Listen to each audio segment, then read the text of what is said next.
कंबर खान ॾिसूं था न्याज़ हुसैन तुनियो जी ही रिपोर्ट। कंबर सेहत खाते जी नाअहलीअ सबब कंबर शहदादकोट ज़िले में खनाक जो मर्ज़ वबाई शक्ल इख्तियार करे वियो। 4 बरड़ा फौत।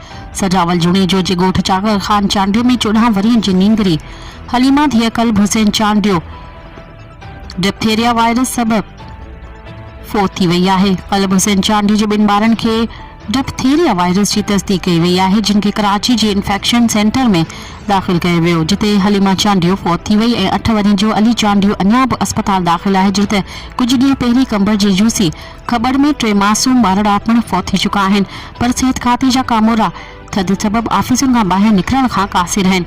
हीउ वायरस ॿारनि में थिए थो, जंहिंजो इलाज तमामु ॾुखियो आहे ऐं हीउ गले जो वायरस आहे, जंहिं करे साह खणण में तकलीफ़ अचे थी। हीउ वायरस पखिड़िजंदड़ आहे ऐं हिकु ॿार मां ॿिए ॿार ताईं फैलिजी सघे थो।